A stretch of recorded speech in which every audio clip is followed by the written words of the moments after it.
Okay, this would be a continuation of a verse-by-verse study through the Epistle of Paul the Apostle to the Hebrews.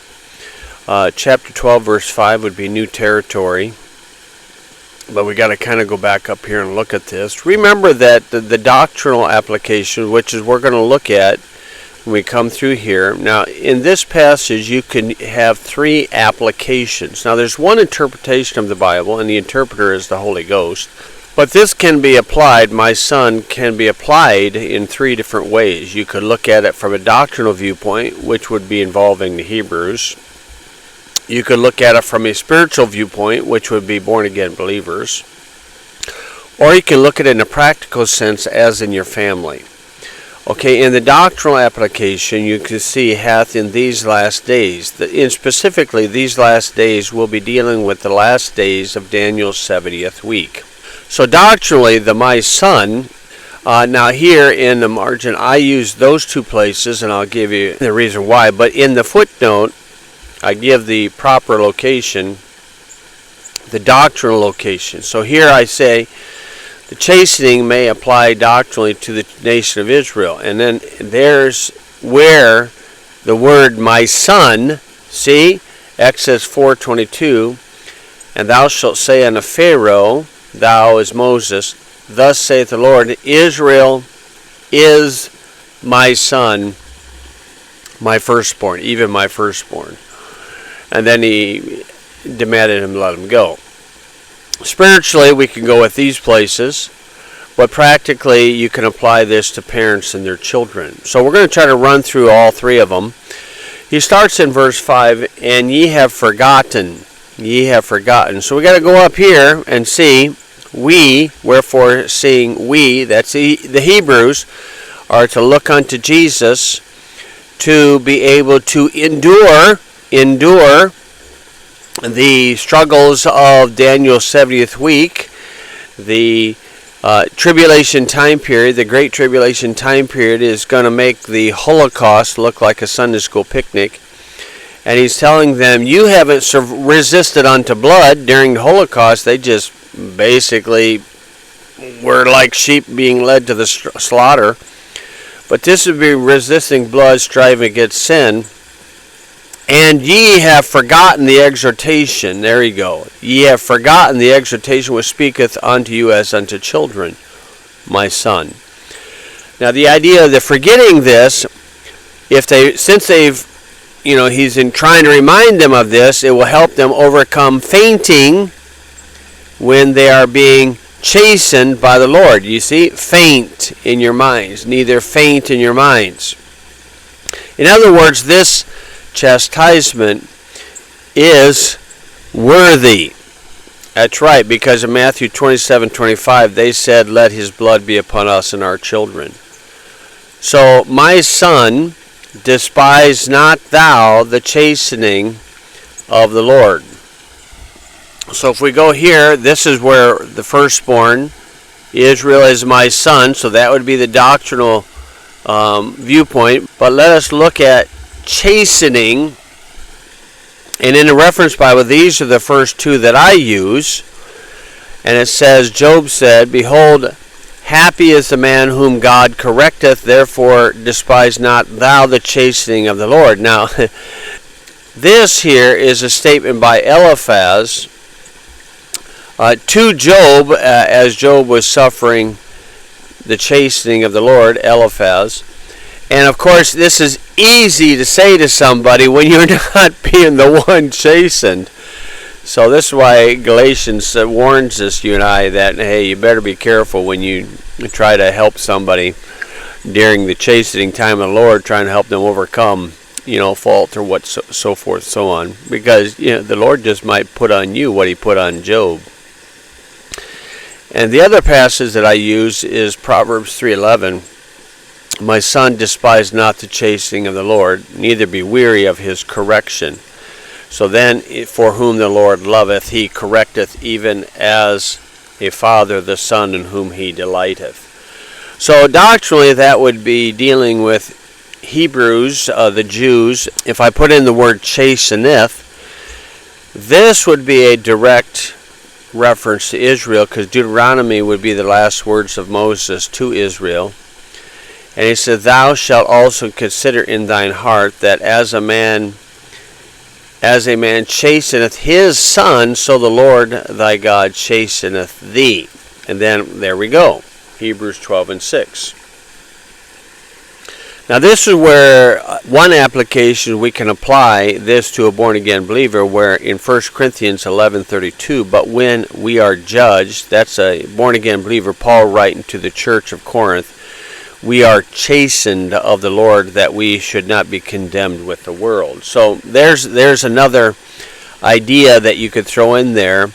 So you have the doctrinal application will be for Israel of the Great Tribulation. A spiritual application is a New Testament believer.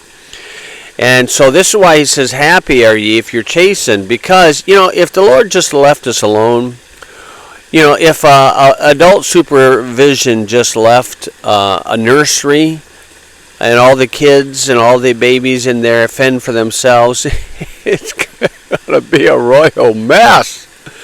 All you're going to hear is crying and crying and crying. So you have some adult supervision. So that's why we can rejoice with the chastening of the Lord. So he said, "My son," okay, doctrinally Israel, spiritually a believer, practically a child, "despise not thou the chastening of the Lord." It's demonstration of his love. "Nor faint when thou art rebuked of him.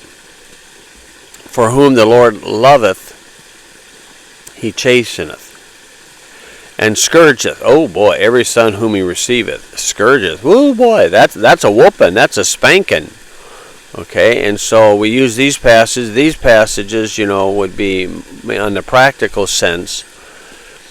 And then he says, "If ye endure chastening." Now, take a note of that word endure. Okay, endure chastening. Now, I put those places about enduring, which would be acceptable places. But let's try something else here. So if we look up the same word, endure, we discover, "But he that shall endure unto the end, the same shall be saved." This is a parallel passage, these two, Mark 13, and look at all them 13s. Woo boy. Now these are famous. This is a famous verse that Pentecostals try to use to keep their people in bondage. "He shall endure unto the end, the same shall be saved." But they don't read the rest of the verse or the context of the passage. The gospel of the kingdom. Okay, "Then shall the end come." That's the end of the tribulation. "When ye shall see the abomination of desolation spoken of by Daniel the prophet stand in a holy place." That's all tribulation. "Those which are in Judea," not America, Judea, "flee to the mountains." Okay, and if you doubt that what I'm saying is true, look here. Great tribulation. Sabbath day. All Jewish. This is all Jewish. Why would a Gentile, a Pentecostal, I mean, you got a Jewish holiday for your name or your denomination. Why don't you call it Sabbathcostals or, something like that or whatever. Okay, but this enduring is not, it's dealing with a Hebrew of the tribulation time period where they got to endure to the end. It's got nothing to do with a Christian. I mean, you can see false Christ will rise up and deceive the very elect if you take that to Isaiah 42:1. That's Israel. That's all Israel. And you got to hear in Mark 13 also. Endure, endure, endure. For the born-again believer, we endure tribulation and persecution so we can be faithful to the Lord. And we are to endure hardness. Okay, but for this endurance, this is clearly for Israel. "If ye endure chastening, God dealeth with you as with sons. For what son is he whom the Father chasteneth not?" I know it's father, mother, father. It's not two fathers, it's not two mothers. Okay, so why are we seeing the craziness that's happening at least in America, and you're finding it also in Europe and Australia? What is this craziness that's taking place with the youth of today? "But if ye be without chastisement," that's the problem. They have no direction from adults. I mean sane adults. Whereof all are partakers, then are ye bastards and not son. So what's a bastard versus a son? Now the common definition of this is what's known as an illegitimate child, or if somebody's a jerk, you call him a bastard. But in this context, a bastard is defined to be a child or a son, a child that doesn't have any chastisement, does not have any direction from any adults. That's what a bastard is here in this context. Furthermore, so to verify what I just gave you in that context, furthermore, we have had fathers of our flesh which corrected us. You see, so a bastard is a child, a youth that has no correction. Now, when someone has a wonderful father, like myself, I had a wonderful father. He's in heaven now. He corrected me time and time again, trained me, loved me, and I gave him reverence. And I still give him reverence to this day. And then he says, shall we not much rather be in subjection unto the fathers of spirits and live? Live in the light of Ezekiel 33. So, doctrinally, this is for a Jew, Jewish people, who said in Matthew 27:25, when in the crucifixion they said, let his blood be upon us and our children. And then all the times they rebelled against God in the Old Testament, so the Lord's going to chasten them. And he's telling them you need to endure. And you need to endure because God loves you.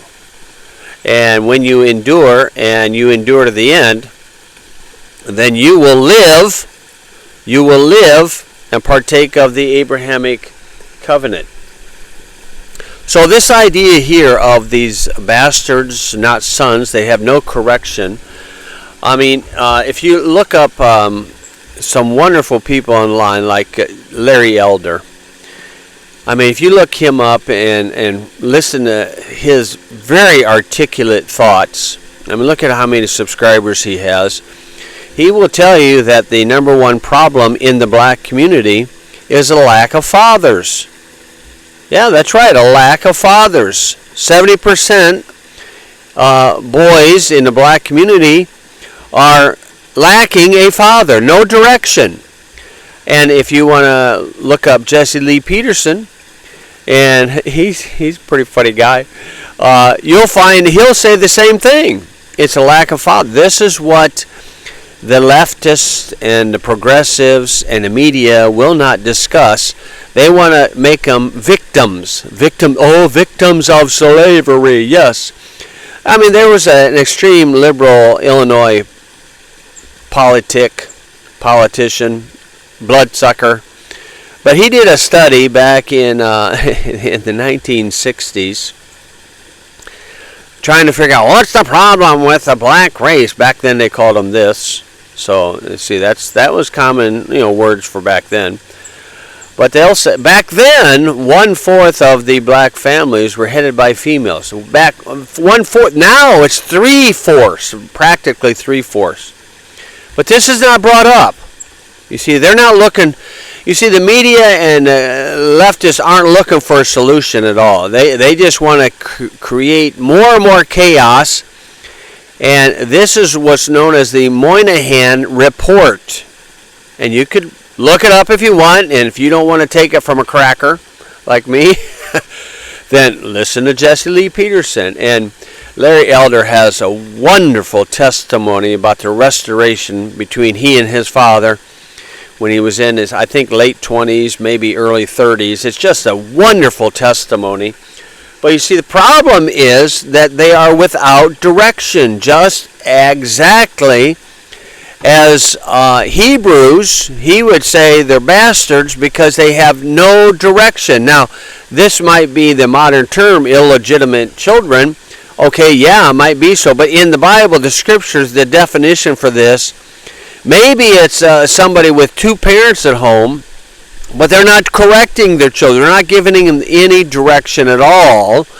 And then you got this craziness, this woke idea that's just insane. I mean, it's just absolute insanity where people live by the imagination of their heart. They just imagine things. I imagine I'm a kitty cat. Meow, meow, meow. Oh, I got my German Shepherd laying right here. Better be careful. He might bite me. But it's just insane what's happening in America and Europe and Australia. This stuff is not going on in Africa. They don't got the time to think about nonsense like this. Okay, but he's encouraging, doctrinally, he's encouraging the Hebrews to be in subjection to the Father of spirits, to the Father, when they will be chastened by the Lord in the Great Tribulation time period. Now, good parents, if we go to the practical realm, good parents try to develop a proper balance between love and fear in the training of their children. That's what good parents try to do. Now, the two basic reactions that need to be avoided or observed is the reaction is fainting and despising parents. A faint-hearted child will pout, pities himself, I'm a victim. This attitude of pouting and pitying oneself needs to be corrected also. But a child that despises his parents after the punishment rebels secretly against his parents and God.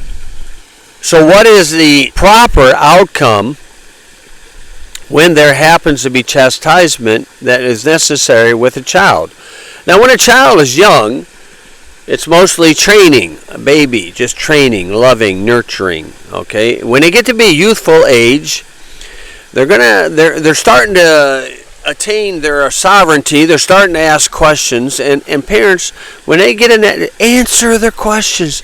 Take time to explain things to them. I mean, you don't want your child to just, oh, believe what I say, believe what I say, believe what I say, and be a bully. You can, get away with kind of being a bully to little children, but when they get up in age, they're getting more to your equal. You got to use some logic and explanation to explain things. So here's the end result. For they verily for a few days chastened us after their own pleasure. Of course, that's what a parent does. But he, God, the Father of spirits, for our profit, that we might be partakers of his holiness. Okay, this holiness will be displayed in the millennial time period. He said, now no chastening for the present seemeth to be joyous, but grievous. Yeah, there's times where if you got a little boy, he's just a rambunctious little guy and loves to go outside, spend outside all the time. And please, get your children outside. Let them play outside. Let them enjoy the dirt, and let them enjoy the grass and everything. And let them enjoy the sun. Forget sunscreen and all that stuff. Let them absorb the vitamin D from the sun.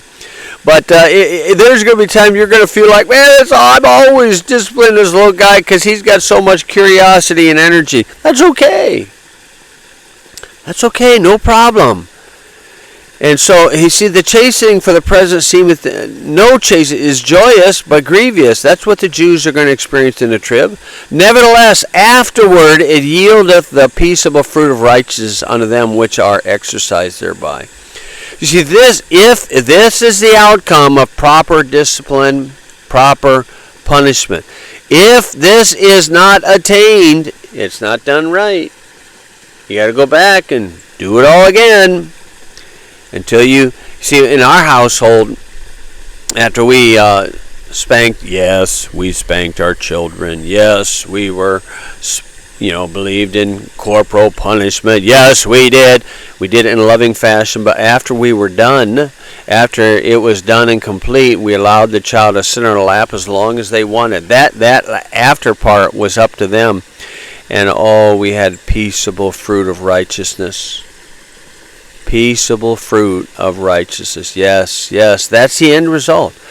Now, when they're get to be teenage areas or even young adults, Mama, Papa, okay, when your children become adults, be it 18, be it 20, whatever time possibly they move out of your house, when they become adults, they become your equal. Yes, when your adult children marry, Now it's only an advisory position if asked. And so when they're in those teenage years and they're trying to understand and find their niche in life, Psalm 32:8 says, I will instruct thee and teach thee in the way which thou shalt go. I will guide thee with mine eye. Be ye not as the horse or the mule, the Democratic mascot, which hath no understanding, whose mouth must be held in with bit and bridle, lest they come near unto thee. You see, a little child, because they don't have wisdom, foolishness is bound in the heart of the child. You basically, need to guard them, but you got to protect them. But when they get up in age, in the teenage years, explain things to them. Why do you believe what you believe? Give them the understanding that they need. And just don't tell them to run off and say, do what you're told. Do what you're told. No, you need to explain things. And when they become adults, especially if they're married, and you go to their house, parent, and they're your adult children, you are now under them in the hierarchy. That's right. You're under them in the hierarchy. And you need to allow them to have their liberty to raise their children and raise their family as they feel led. Hopefully, they're going to try to bring them up in the nurture and admonition of the Lord, like Ephesians 6:4 says. If not, mama, papa, grandparents, pray, beg God, plead with God. I'm amazed at how many fathers provoke their children to wrath these days. Narcissistic fathers is becoming an epidemic. I am just amazed with that. And the abuse. You know what child abuse is? It's gender dysphoria when adults enable that. That's child abuse. Yeah. But narcissistic fathers who provoke their children to wrath, they don't bring them up in the nurture and admonition of the Lord. They're just bullies. That's all they are. Bullies. And when that child becomes an adult, man, they're gone. They're gone. An adult child doesn't want to be around a bully. You see? And rightfully so. So you could tell, Father, Daddy, if your children don't want to be around you when they're adults, probably, most likely, because you bullied them. They don't want to be a part of that. They want to be around somebody that's got some joy. See, joy and happiness. And I tell you, there's one source you can go to for a lot of good ideas is go to No Greater Joy. Look up their website, and here's some nice parenting skills to train up a child. And these are often for younger children, but then they have some great resources and articles that you can read. You can get their magazine and marriage principles. No Greater Joy. What a wonderful resource that one can go to and glean from these writings and teachings that they have. Training versus teaching and so forth and so on. My friend, these are things that are available to you. You need all the help in the world. I tell you, in these day and age, you need all the help in the world. And he says here, wherefore, lift up the hands that hang down and the feeble knees. So the pressure that's being put on the church in these days is phenomenal. It is just phenomenal. My friend, we need to be encouraging each other in the Lord and make straight paths for your feet, lest that by which is lame be turned out of the way, but let it rather be healed. So this is doctrinally, this is advice for the Hebrews of the tribulation. For the believer, we can look at this practically for the believer, the born-again believer, the child of God. But us parents and grandparents, oh, your children need your prayers. Your grandchildren need your love and prayers. They need you to be a servant to the children's parents. That's what they need, because you see, you raised your kids, my friend. So, if you got all this great advice, keep it to yourself. Now, when they feel comfortable to ask you, please ask them, but give them the choice. They're a sovereign. They're your equal.